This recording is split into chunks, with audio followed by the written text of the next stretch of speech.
कृष्णवीर जी, ये एक आंदोलन जो अलग से छिड़ रहा है, मतलब अलग अलग राजनीतिक दल इसमें अपना आंदोलन लेकर आ रहे हैं और अलग अलग इस एजेंडे का इस्तेमाल किया जा रहा है अपना एजेंडा सेट करने के लिए। इस पर आप क्या कहेंगे?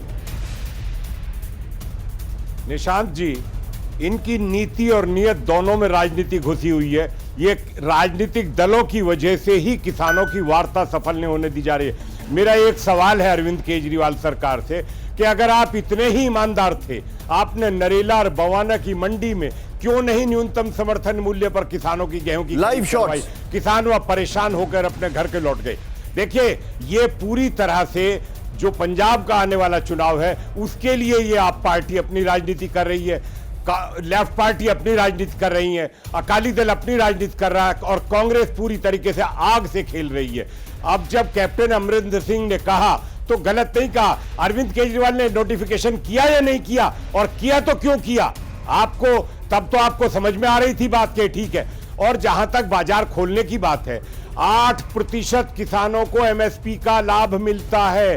पंजाब के 98% गेहूं और धान एमएसपी पे खरीदा जाता है। हरियाणा के किसान भाइयों को मिलता है, पश्चिमी उत्तर प्रदेश के मिलता है। मेरा एक सवाल है देश के तमाम साथियों जो आप आंदोलन कर रहे हैं, 92% किसानों का क्या अपराध है इस देश में जो पैदा हुए, जिनको आज तक बाजार नहीं मिला?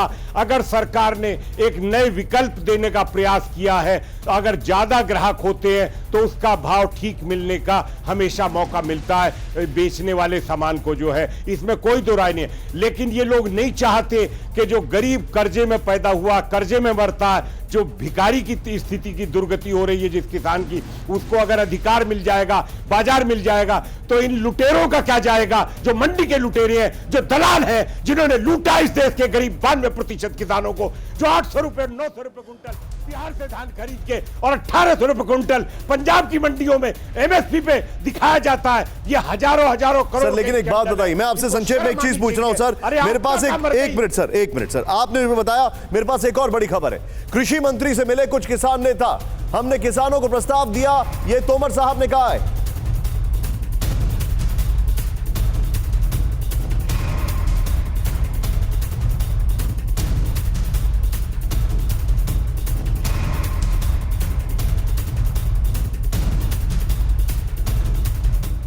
हमारे प्रस्ताव पर किसान जवाब देंगे, ये कृषि मंत्री ने कहा है। नए कानून से किसानों का जीवन बदल जाएगा, ये तोमर साहब ने कहा है। कानून की हर धारा पर चर्चा के लिए तैयार, ये भी कहा है उन्होंने। मैं सीधे चलूंगा, अमोद मेरे साथ है। अमोद, ये जो मुलाकात हुई है, इस मुलाकात का क्या मतलब है? इससे कोई इंपैक्ट होगा?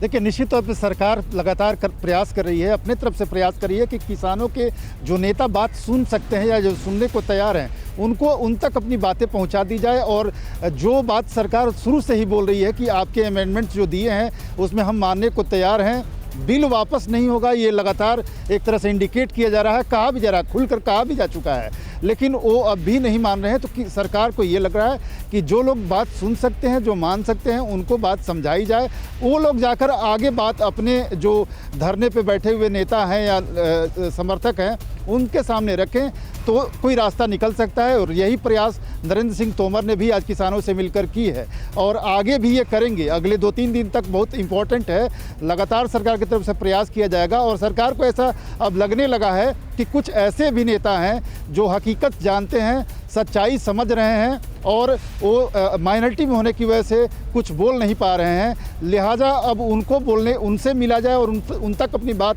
पहुंचाई जाए, ताकि वो जाकर उनके बीच अपनी बातें रख सकें और सरकार और उनके बीच एक ब्रिज का काम वो कर सके। यही काम हो रहा है। सरकार लगातार शुरुआत से ये कह रही है कि किसानों के कई अमेंडमेंट्स, एमएसपी का मसला हो, मंडी समिति का मसला हो, या एसडीएम से ऊपर एफआईआर या कोर्ट में जाने का मसला हो, अमोद जी, ठीक है, पॉइंट नोटेड।